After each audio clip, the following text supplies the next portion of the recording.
2014 Outlander, which we will be introducing into the market later this fall. The vehicle is completely new. This vehicle is a departure in the styling from the current vehicle. You can see it's a completely different design from what we currently have. The design of the new Outlander, well, it's two things for me, in fact. It's more Japanese than it used to be, which in a way is good, but it's lost that edge that Mitsubishi had on the previous model. If you remember the Evo with that very aggressive front end, Mitsubishi decided to use that across the lineup of their products, and it really worked. But after closing in on 6 years since the current Lancer has been around, it's getting old. So they've moved into a different direction. It's not as bold. It's a little bit more generic. The focus has been on aerodynamics, and the coefficient of drag for this vehicle, its resistance to the wind is actually quite low.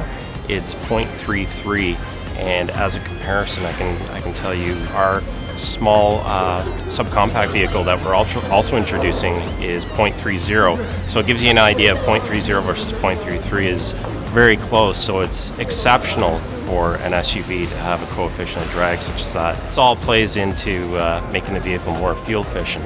We had HIDs before, but these are what we call super wide HIDs, and basically what they do is they give a much broader range of illumination than what the current ones do. And this is particularly good when you're driving at nighttime on secondary roads where you might have the potential of wildlife coming onto the road. You're going to see it much quicker.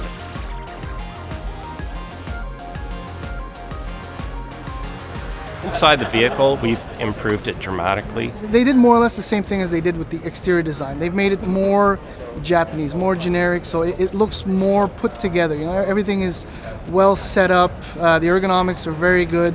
Third row seating is available. You have a lot of space for 4 passengers. You can sit a third one in the middle of the second row, and optionally you can get a third row in the new 2014 Mitsubishi Outlander, which is far better than the previous one that was available.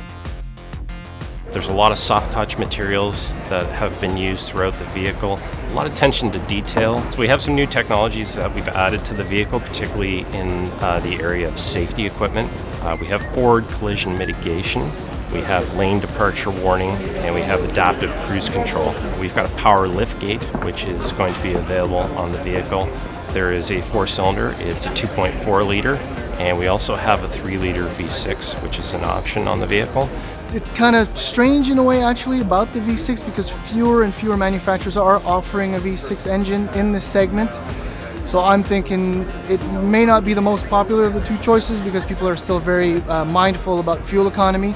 The V6 engine is essentially a carryover from the current Outlander. There have been some tweaks to that engine as well to make it more efficient. We are targeting class-leading fuel consumption rating for this vehicle. Where it's going to be positioned compared to its competitors, that's interesting. I mean, the previous Outlander did well. In fact, it was one of the best-selling Mitsubishi models.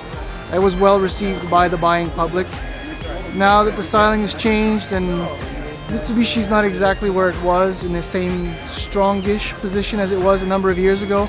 And like I said, competition in this segment is fierce. We're hoping to bring out this great new product with a lot more sophistication, a lot more technology, and the plan is to keep the pricing very similar to our current vehicle.